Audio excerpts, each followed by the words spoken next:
Estamos con la doctora Josefina Cendejas Guizar de la Universidad de Michoacán. ¿Nos podrías platicar un poquito de tu trayectoria, por favor? Bueno, originalmente yo estudié filosofía. Luego hice la maestría en filosofía de la cultura. Pero resulta que cuando estaba justamente en la maestría empecé a meterme en grupos de lucha ambientalista urbana.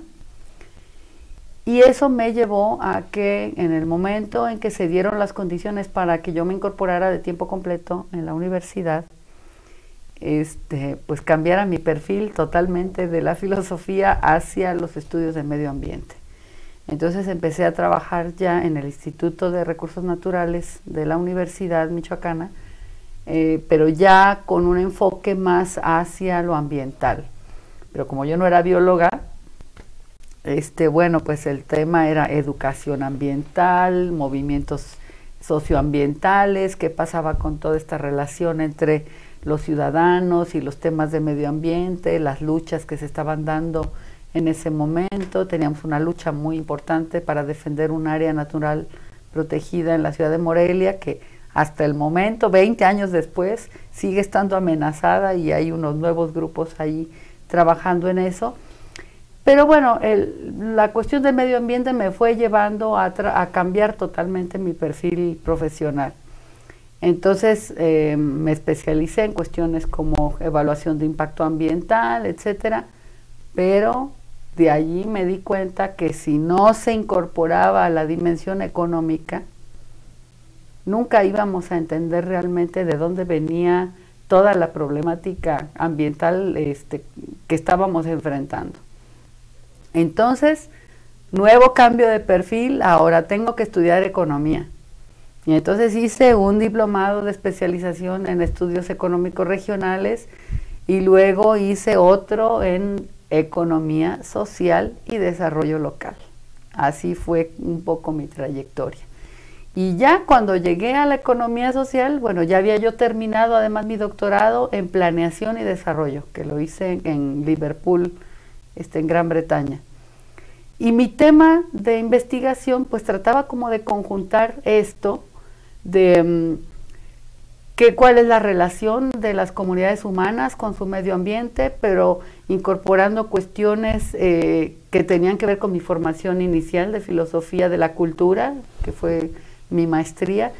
Y bueno, al final salió como un planteamiento bastante complejo, pero interesante, de qué tenía que ver la diversidad cultural con el desarrollo sustentable y de qué forma las comunidades indígenas forestales en México estaban enfrentando esta nueva ola, digamos, de modernización, un poco a fuerzas, que venía desde los organismos internacionales, de que ahora hay que ser modernos, pero también hay que ser sustentables.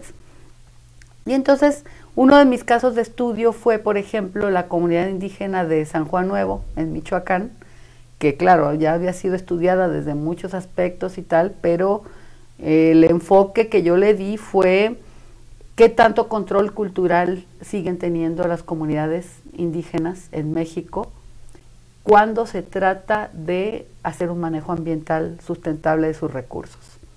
Tienen que renunciar completamente a su herencia tradicional, cultural, comunitaria, para incorporar todos estos nuevos contenidos del management ambiental.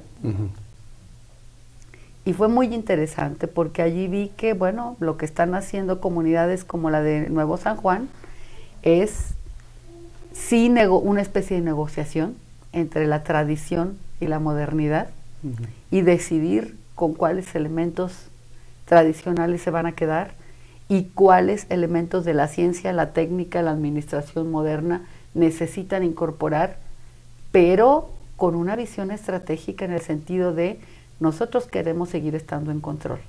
Estos recursos, este territorio es nuestro. Y si para conservarlo y protegerlo tenemos que incorporar elementos de la ciencia moderna y del management moderno, lo vamos a hacer, pero para fortalecer, digamos, nuestra capacidad de control y de autonomía. Entonces eso fue súper interesante. Un poco después, con la misma comunidad, ya dentro de la especialización en economía social, volví a la misma comunidad, pero ahora ya con nuevos criterios, ¿no? De qué tanto los beneficios económicos que ustedes han generado se redistribuyen equitativamente, cuáles son sus criterios de diversificación económica, cómo han enfrentado el tema del desempleo, de la emigración, y entonces eso ya fue otra dimensión que le añadía a este enfoque del manejo de los recursos naturales, y pues ese es en el área en la que sigo trabajando ahora. Muy bien, ya me platicaste, yo quería que me platicaras también de las preguntas que te ibas haciendo en la trayectoria, ¿no? Si escogiste filosofía fue por algo, y si después abordaste filosofía cultural fue por otra cuestión, y si después transitaste al doctorado en Liverpool de desarrollo regional o de planeación regional fue por algo también, y ahora donde estás con referencia a la economía social. A ver si también me pudieras platicar un poquito las preguntas básicas que te hiciste. Bueno, yo creo que cuando en filosofía para mí fue muy interesante haber tenido esa formación, porque claro, el tema de las preguntas clave, ¿no?, de la vida, de qué se trata todo esto, por qué estamos aquí, cuál es el sentido de la vida, de lo social, etcétera. Está bien, pero a mí, como siempre estuve, además desde muy jovencita, metida en cuestiones de movimientos sociales. Desde los 16 años yo empecé a participar en el movimiento feminista, por ejemplo. Esa fue mi primera incursión. Pero se ve que tú no eres de clases bajas, Josefina. Se ve que, bueno, no, o sea, por tus características, se ve que tú vienes de buena cuna económica. Pues no, yo vengo de una familia que tuvo que emigrar del campo a la ciudad en Michoacán por cuestiones de violencia. Desde hace mucho tiempo la violencia en ciertas zonas de Michoacán pues está presente. Mis abuelos tuvieron que emigrar hacia la ciudad y bueno, no, aunque parezca lo contrario, sí somos de buena cuna, pero no en el sentido de tener mucho caudal. A mis padres les interesaba mucho darnos una buena educación y siempre dijeron que esa iba a ser nuestra única herencia. Pero no, yo creo que el tema del sentimiento de las luchas sociales y tal, sobre todo en la zona de donde yo vengo, de la Tierra Caliente de Michoacán, eso sí, históricamente siempre ha estado presente. Entonces, ¿y toda la gente se compromete? Pues de una u otra manera, sí. Okay. Ahorita hay un conflicto ahí que sería motivo de otra entrevista, pero no sé. No, yo sí me reconozco mucho en estos orígenes, digamos, de lucha libertaria, de búsqueda de la justicia social, etcétera. Y vamos, para mí fue como natural empezarme a meter en estos temas. Y sobre todo se lo debo también al haber decidido estudiar en universidades públicas. Yo creo que eso es fundamental y es muy importante. Allí se adquiere una visión completamente diferente, claro, que si hubiera asistido a una universidad privada.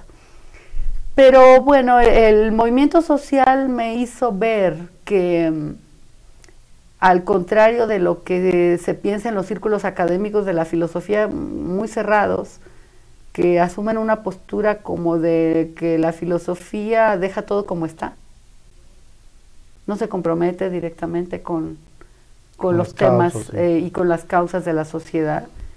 A mí eso me desilusionó muchísimo. Entonces llegó un momento en que decidí que ese no era mi camino, estar encerrada como en la Torre de Marfil del pensamiento puro. Y pues especulando. No. Y luego filosofía de la cultura. Sí, bueno, todavía estaba yo en eso, pero fíjate, justamente cuando estaba yo terminando la maestría, fue cuando surgió el movimiento zapatista. Okay. Y yo estaba estudiando en ese momento a un antropólogo que iba a ser base para mi tesis de maestría, Guillermo Bonfil Batalla. México Profundo. el México profundo, y pues fue también un salto para mí en mi conciencia muy importante, porque dije, es que a mí me interesa ver cómo está el tema de la diversidad cultural en este país, y eso me explica muchas cosas. Y de hecho mi tesis de maestría fue sobre el asunto de la mexicanidad y cómo abordarla como un proceso de etnocidio, como habla Guillermo Bonfil, ¿no? Haciendo a un lado toda la matriz cultural indígena, ¿qué hacemos con eso? Y desde entonces a mí el tema de lo indígena y de la diversidad cultural como un punto de partida importante para analizar incluso los problemas de desarrollo del país, fue clave para mí. Y lo de medio ambiente, bueno, después de que ya transité por el movimiento feminista, me metí al movimiento ambientalista y eso fue también para mí un abrir los ojos a toda la problemática que se estaba generando en cuanto a la destrucción ambiental. Y para mí fue muy natural, ¿no? Ya juntar la cuestión filosófica de la diversidad cultural, de las luchas sociales, con ver, bueno, ahora se trata de que se nos está destruyendo la base misma de nuestra vida. ¿Y cómo vamos a abordar esto, ¿no? Con qué recursos, con qué discurso, con qué herramientas, con qué tipo de organización socioeconómica. Y ahí dije, bueno, si no nos alfabetizamos en economía, vamos a seguir en desventaja respecto a todo lo que se nos está tratando de vender como desarrollo, ¿verdad? Ahora resulta que hay que aceptar cualquier cosa con tal de que genere empleo. Ahora resulta que si no aceptamos la modernización de la globalización económica, nos van a tachar de atrasados. Entonces, ¿cómo responder a eso? Pero qué curioso, porque precisamente yo siento que el discurso económico neoclásico, aclaro, es el que ha generado mucho tiempo el pensamiento único, junto con el management. Es el que ha instaurado una forma de ver, el pensamiento único, una forma de ver las cosas que pareciera ser que no hay otras realidades, otras posibilidades.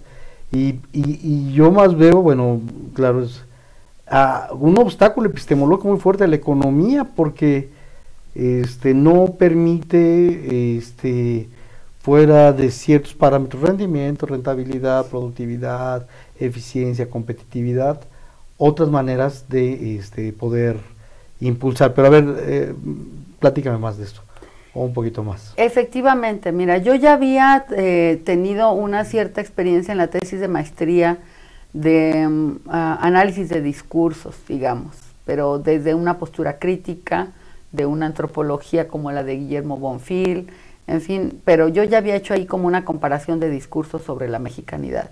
En la tesis de doctorado dije, bueno, voy a comparar los discursos del desarrollo sustentable, construidos desde arriba, desde las grandes agencias y organismos internacionales, y cómo nos lo están vendiendo, ¿no? Uh-huh. ¿Y cuál es la respuesta desde abajo, desde las bases, desde las comunidades, desde los grupos sociales? Entonces hay un choque ahí, hay un conflicto, efectivamente, porque ahí fue cuando me di cuenta que el discurso dominante sobre el desarrollo sustentable era, sigamos con la economía de mercado, nada más que hay que darle un baño verde, ¿no? Hay que cuidar los recursos para que nos duren, pero hay que mantener el tema del imperativo del crecimiento económico. Si no, no. Claro que había otros discursos paralelos, digamos, pero marginales, que se marginalizaron con respecto al discurso dominante, que fue el que adoptaron los gobiernos, que no radicalizaba nada, ni cuestionaba nunca jamás la dinámica del modelo económico neoliberal, etcétera. Entonces, bueno, hice esta crítica y eso me ayudó también a ver que efectivamente no es que no existan otras propuestas económicas, no es que no existan otras propuestas de cómo resolver las necesidades humanas, las formas de vida, sino que hay discursos dominantes y hay otros que se mantienen subyugados de manera deliberada. Y creo que la economía solidaria, social solidaria, está tratando de recuperar esos discursos y de visibilizar estas nuevas formas, no nuevas, porque hay unas que son muy antiguas, ¿no? Como las de las comunidades indígenas, pero de visibilizarlas y decir, miren, no es que haya un solo y único camino, hay otras maneras como las personas y las comunidades están resolviendo su vida, a veces en situaciones o en condiciones de marginalidad o de subyugación, u otras como movimientos sociales muy pujantes, como los que se están dando en muchos países de América Latina. Muy bien. Oye, estaba pensando que efectivamente que hay un discurso neoliberal bañado, que era el de los bonos los bonos de carbón, y que Silvia de MC de la jornada ha estado, ahorita no se me fue el apellido, ha estado ella denunciando por ejemplo, con referencia a la privatización, con referencia a cosas que se venden como sustentables y no sustentables. Bueno, entonces, por un lado, hay esas demarcaciones filosóficas de decir, esto no es y esto sí es, o estas demarcaciones políticas, estas tienen estos intereses de dominio y o estas demarcaciones económicas. Entonces, bueno, llega esa economía social y y ahí es una especie de síntesis de las múltiples búsquedas que se dan. Y bueno, ¿y qué es la economía social? A ver, defínemela, por favor. Bueno, es, primero que nada, yo lo consideraría no como una disciplina, sino como un campo de estudio, un campo de reflexión, pero también un campo de acción. No estamos hablando únicamente de el ejercicio aislado de un grupo de académicos, estamos hablando de que la economía social está abriéndose paso en las universidades, por ejemplo, pero solo a raíz de que existe un movimiento en las bases. Existe un movimiento social muy fuerte de economía solidaria en América Latina principalmente, pero también extendiéndose ya a otros países, incluso en Europa, ahora con toda esta crisis financiera y económica y de empleo que hay, pues está reposicionándose la economía social como una alternativa muy fuerte. Yo creo que es eso, es al mismo tiempo un movimiento social emergente, importante, que está creciendo en términos numéricos, pero sobre todo en términos de articulaciones y de sinergias que se están dando entre los continentes, y del cual participo activamente, o sea, participo no solo como académica, sino participo como activista. Y por otro lado, muy interesante, está surgiendo también en el mundo académico este reconocimiento de que hay necesidad de abordar lo económico desde una visión más plural, más amplia, y no únicamente con los lentes de la economía de la empresa o de la economía del mercado, ¿no?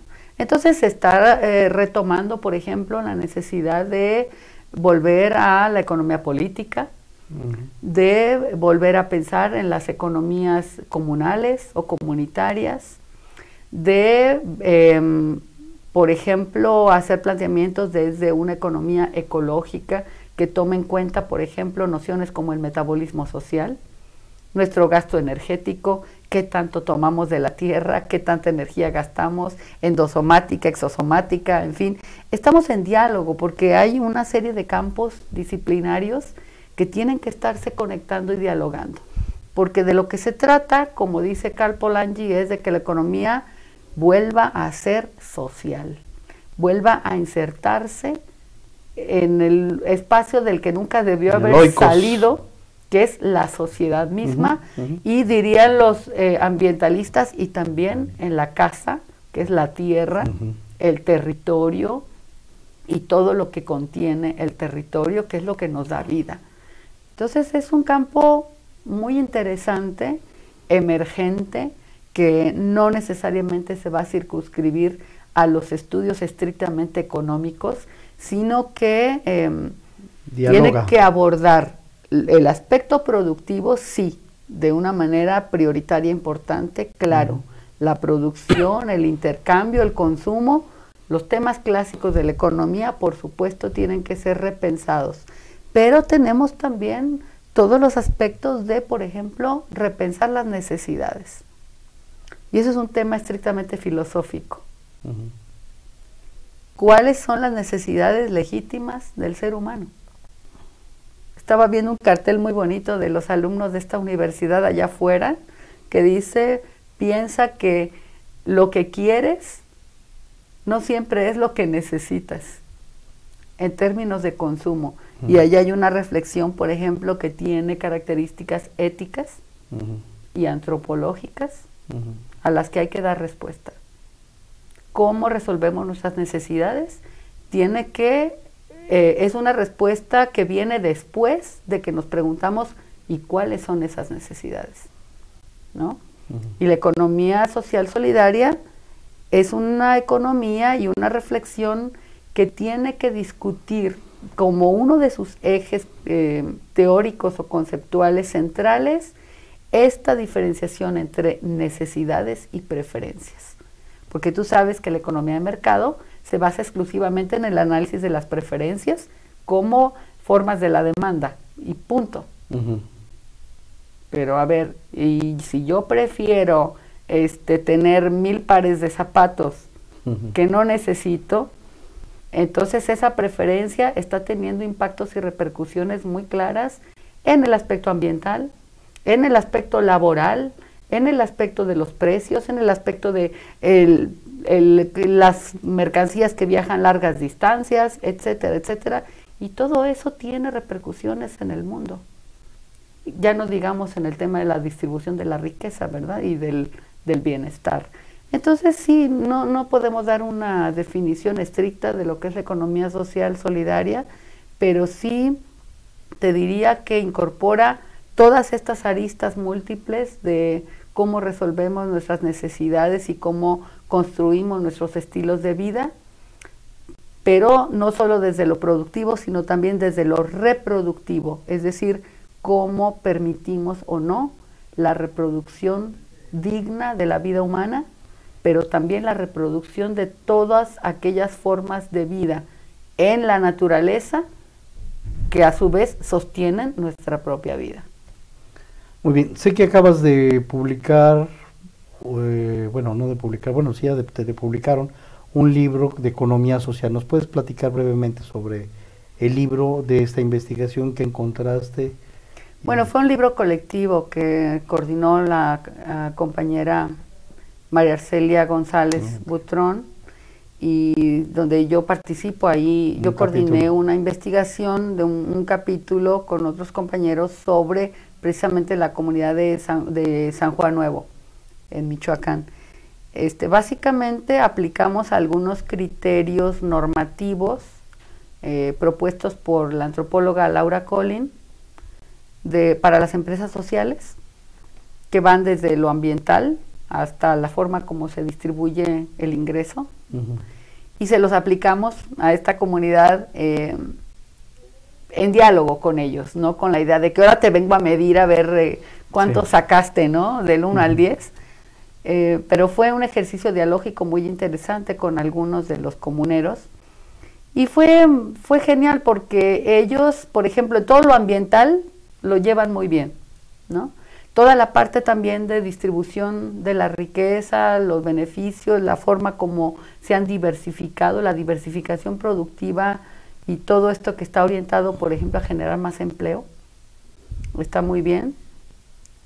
Y solo hay 2 partes donde ellos reconocieron que les faltaba y que no habían reflexionado suficientemente en eso, ni tenían proyectos claros de cómo resolverlo, que era el tema de articulación productiva y de intercambio con otras comunidades en un sentido solidario.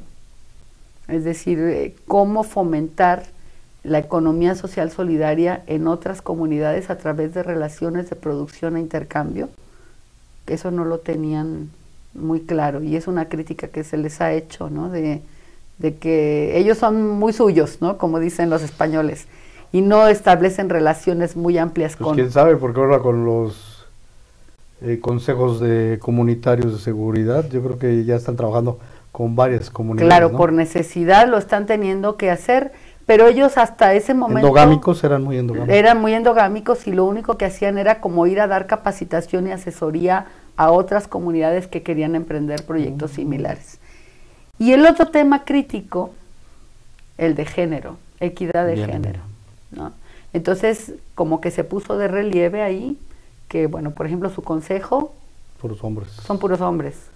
Aunque en la asamblea participen muchas mujeres, en el consejo, que es el consejo superior que toma todas las decisiones y que está por encima de la gerencia de la empresa y de todo, puros hombres, ¿no? Ni una sola mujer participa allí, cuando en la empresa, por ejemplo, ya están dando cabida a muchas mujeres para trabajar, pero sigue con esta idea de que solo aquellas mujeres que sean viudas o hijas de comuneros, entonces van a tener participación.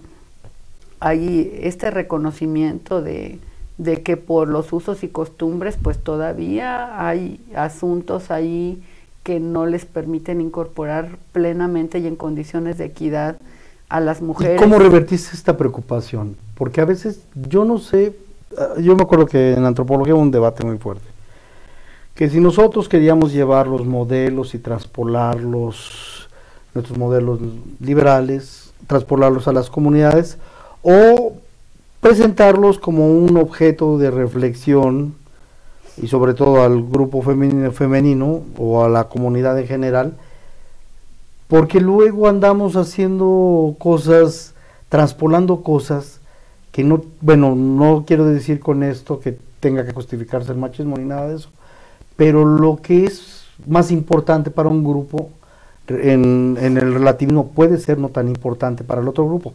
Entonces, mi pregunta es, ¿cómo lo reviertes? O sea, te das cuenta que hay una participación, que hay una preocupación, que no hay comunicación con otras comunidades, que como que se presentan más, hasta ese momento, un trabajo más endogámico. Bueno, y ahora la participación de la mujer en el revertimiento de tu trabajo de investigación en la comunidad. ¿Cómo lo ven ellas? Ya empieza a ser materia de preocupación, se cuestionó. A ver, platícanos de eso. Mira, esto empezó cuando yo años antes estaba haciendo mi tesis de doctorado y les pedí que hiciéramos unos talleres para poder obtener los datos de campo. Yo solicité que tuve que pedir permiso al comisariado de bienes comunales, por supuesto seguir todo el protocolo para poder participar y hacer que ellos participaran, pero yo les pedí que por lo menos un 30% de los participantes fueran mujeres. Okay. Y eso les llamó mucho la atención. Y ahí se abrió la puerta y entonces mandaron a algunas compañeras a que participaran y estaban vueltas locas de felicidad y decían que cómo le había hecho y que cómo era posible que por fin las hubieran invitado a una capacitación, decían ellas, que porque nunca las tomaban en cuenta. Entonces yo les dije, bueno, en primer lugar, esto no es una capacitación, porque ustedes van a compartir su conocimiento con nosotros. Y en segundo lugar, bueno, pues yo solicité que al menos un 30% fueran mujeres y pues lo aceptaron y por eso se hizo, porque esa es la cuota normal que se exige ahorita, por ejemplo, a los partidos políticos y tal, y en algunas empresas en otros países del mundo para que haya, digamos, una participación un poco más equitativa de mujeres. Y ellos lo vieron bien. Y yo me di cuenta que la participación que tuvieron las compañeras en esos primeros talleres fue tremenda, ¿eh? Y les reclamaron a los del consejo que estaban allí y vamos, vi que había mucha necesidad de expresarse y de pedir que se les abrieran los espacios. Entonces, desde ahí ya fue como un foco rojo, ¿no? De decir, aquí hay una necesidad que no está siendo atendida y que no es que yo les llegara a decir, oigan, fíjense que ustedes ahora tienen que certificarse en equidad de género porque si no, no. No, para mí fue un criterio mínimo de que no fueran puros hombres, porque en otra comunidad que trabajé, en San Jerónimo, no hubo... Fue diferente. No, es que con todo y la petición de que fueran una tercera parte de mujeres, no hubo nadie. Fue un taller con puros varones. Y claro, que así lo realicé y así lo especifiqué a la hora de redactar el informe de investigación. Pero no se trata de imponerles nada, se trata de que el tema de género, y para decirlo en términos más exactos y más teóricos, diría yo, el tema del patriarcado es transcultural y transeconómico. No importa cuál sea la cultura, no importa cuál sea el modelo de desarrollo ni el modelo económico, allí está presente. Las características del patriarcado son prácticamente universales y es un tema que hay que abordar desde muchos frentes.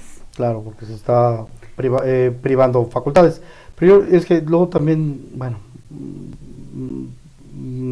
me acordé de una compañera que estaba haciendo un trabajo de campo, que ella llega a una comunidad como antropóloga, vive en un departamento, a la orilla de, bueno, en un departamento, en una casa que le rentan afuera, y llega a la comunidad y la está molestando, porque en la comunidad la gente, las mujeres que viven solas, son otro tipo de mujeres, bueno, a lo mejor no sé si son trabajadoras sexuales, etcétera, pero lo que pasa es de que llegamos con esta visión de que debe de ser así, y no, son otras cosas. Pero bueno, es todo un tema muy interesante que hay. Mira, una anécdota rápida. Allí cuando estábamos haciendo la investigación en San Juan, en esta primera fase, cuando estaba en el doctorado, a la hora de la comida, claro, teníamos que quedarnos a comer porque el taller duraba 2 días completos. Y entonces yo me di a la tarea de organizar que se nos diera de comer. Pero a la hora de llegar al lugar donde comeríamos, ellos lo habían escogido y ellos habían dispuesto en el espacio cómo nos íbamos a acomodar. Y me dijeron a mí, maestra, usted allá con las mujeres. Ah, bueno. Y los hombres. Entonces me di cuenta que había una separación, que durante el trabajo sí podíamos convivir, intercambiar opiniones, hablar, dialogar, pero a la hora de la comida, cada quien en su sitio. Y yo lo respeté. Pero claro que tomé nota de ello y dije... Algo pasa aquí. Esto fue lo que sucedió, yo no forcé nada, pero curiosamente cuando lo comenté con mis sinodales, con mi comité tutorial del doctorado, allá en Inglaterra, a mi asesora le llamó mucho la atención y dijo, ella es británica, ¿no? Y dijo, bueno, ¿y cómo te sentiste al respecto? Y tal y tal. Le dije, bueno, pues un poco rara, tal, pero yo respeté su regla y no pasó nada. Y otra de mis tutoras, que era china, de Hong Kong, le dijo, ¿pero de qué te admiras si aquí en Inglaterra pasa lo mismo? Tómala. ¿Cómo? Sí. Claro, al principio llegas a una reunión social y al principio aparentemente todo es muy libre, muy abierto, y después de un rato ves que ya se hicieron los 2 grupos, los hombres y las mujeres. Y cada grupo está hablando de lo que les interesa. Y difícilmente se vuelven a juntar. Y me puse a pensar y dije, es verdad, en México también es así. Todavía tenemos esos espacios que, aunque no son abiertamente de segregación, seguimos pensando que en una reunión social urbana, si una señora casada se pone a hablar con el esposo de la otra en una reunión social más de ciertos límites que están establecidos sin que estén escritos, eso se va a empezar a ver muy mal. Me explico, como que no es tan tajante la separación, porque entre una cultura rural indígena y la cultura urbana, porque seguimos teniendo esos espacios de separación de intereses y de límites de convivencia. Claro. Fíjate que también nosotros hicimos un trabajo sobre las familias, empresas, ahorita lo acabo de obsequiar, de empresas familiares, y encontramos que pues no hay una modalidad de familia y que no todas única y no todas son patriarcales. Fíjate que lo que encontramos es que son con orientación más democrática, no quiere decir que sean democráticas. Bueno, te lo comento y encontré donde un esquema muy, bueno, muy común, no definido, pero muy común, es el de monoparentales, donde la mamá trabaja, ¿no? Y aquí también una serie de cosas, porque sí veíamos que era la mamá, entonces se supone que pues, por eso se puede democratizar, pero también había una especie de, en algunas, de autocracia, ¿no? De donde había un ejercicio de poder, donde la mamá, no como mujer, sino como autoridad, ejercía cierto poder. Entonces es todo un debate ahí en lo ideológico, en las formas de convivir. No lo quiero naturalizar porque sí varían las condiciones, varían las formas y todo lo demás, pero sí encontré un poquito más de participación, fue el 66% más democrática, donde ya varios miembros, Claro. tanto hombres como mujeres, participaban. Pero bueno, eso era un comentario. Mira, un comentario que puede ilustrar también esto de cómo están participando las mujeres en la economía solidaria. Bien. Que seguramente tiene que ver o se puede conectar con esto que ustedes encontraron en su investigación sobre la empresa familiar. Estoy haciendo una investigación con algunos alumnos en diferentes ferias y mercados de economía solidaria que hay ahorita en el centro del país fundamentalmente. No hemos ido más allá ahorita. Y una gran mayoría de las personas que asisten, productores que asisten a estas ferias, son mujeres. Diría que más del 70%. Y no es casual, yo creo. Es un fenómeno que hay que analizar, pero esto le está dando al movimiento de economía solidaria en México un carácter muy peculiar. Sí. Porque, claro, las mujeres que asisten, la mayoría son cabezas de familia y pues tienen una forma también diferente de hacer negocios. De preocuparse. Y de presentarse a estos espacios de comercio, de también poner ciertas reglas, de también darle un cierto toque a la cultura de negocios que se está armando en estas ferias, en estos espacios, que es mucho más ligada, por ejemplo, con otros aspectos como culturales, espirituales, de relación y de comunicación entre los organizadores, los otros productores, la gente que llega a comprar, cómo intercambian al final los excedentes para no regresarse con mercancía, cómo están estableciendo relaciones de confianza.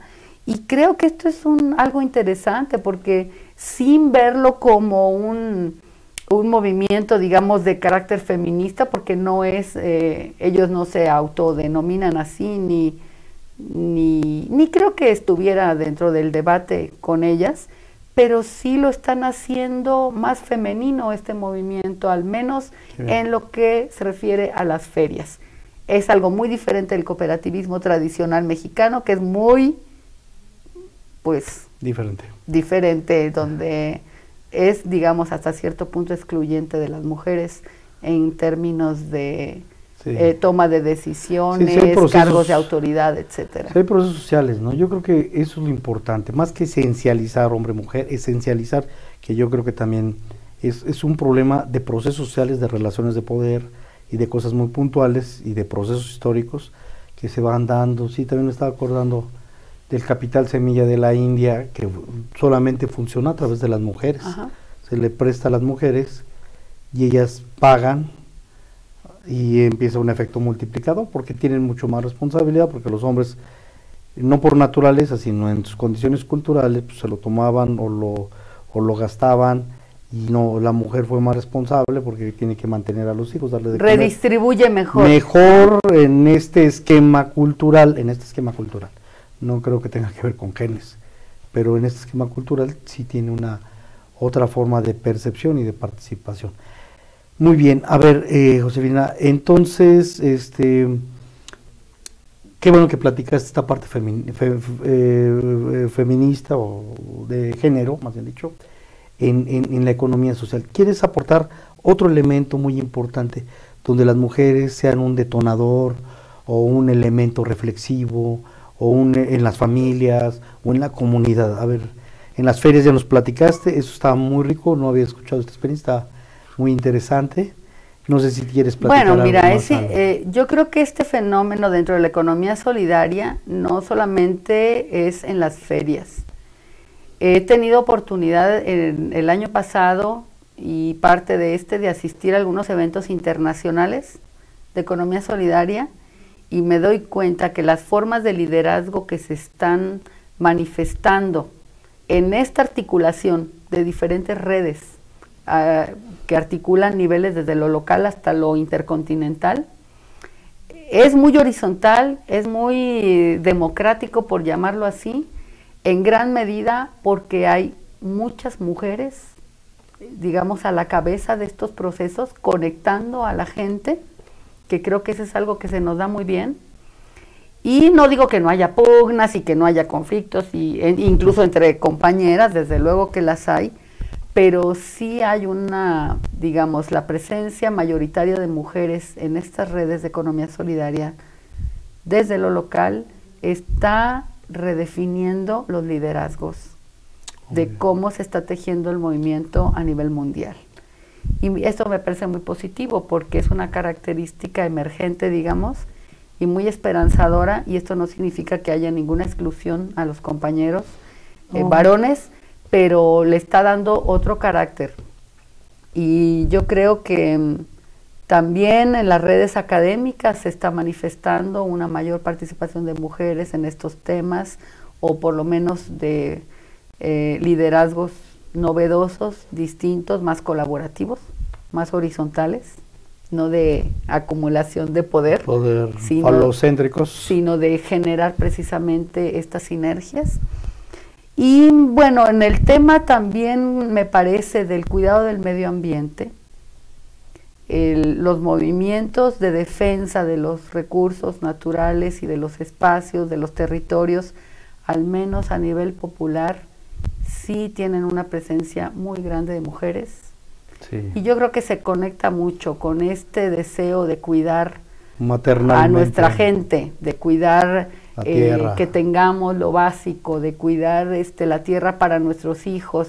Todo esto se conecta, ¿no? Me parece que como que la transición de lo doméstico a lo ambiental, a la economía solidaria, se ha ido dando de una manera natural hasta cierto punto, y espero que esto no se traduzca en que las políticas públicas, por ejemplo, vean el movimiento de economía solidaria como algo marginal o con una visión asistencialista, porque eso sería un error. Esto sería un error, el pichicatear los recursos, porque son puras señoras que vienen aquí, hay que apoyarles para su tallercito, ¿no? Hay que apoyarles para que pongan su changarrito. No se trata de eso. Sí. Se trata de reconocerlas y reconocer a los sujetos de la economía solidaria como nuevos sujetos sociales y generar las políticas que permitan que estos sujetos se vuelvan autogestivos, se vuelvan autónomos, se vuelvan generadores de nuevas fuentes de riqueza y de bienestar social, y no gente dependiente que los puedes tener ahí calmados cooptados clientelarmente. Sí. No sé, bueno, si hay alguna otra respuesta aquí, o alguna otra tema que tú quisieras abordar y que consideres que sea importante para la situación de economía social, con mucho gusto. Bueno, pues creo que la reunión que tenemos ahora aquí contigo y con los otros colegas de Puebla, de Guanajuato, es un signo de que hay una necesidad urgente de que desde la academia, desde las universidades públicas sobre todo, pero también las privadas que se sumen, de estudiar nuevas formas de economía, nuevas formas de gestión de los recursos sociales, más democráticas, más horizontales, menos excluyentes y más orientadas a preservar la vida de todos y de todas. Es evidente ahora que hay esta necesidad y que necesitamos destinar todos los recursos necesarios para ello, los espacios de interlocución, de diálogo, los recursos financieros, las facilidades administrativas, pero también la posibilidad de conectar estas redes para que empecemos a generar un nuevo conocimiento de lo económico, porque el que tenemos es obvio que no nos sirvió de nada, ¿verdad?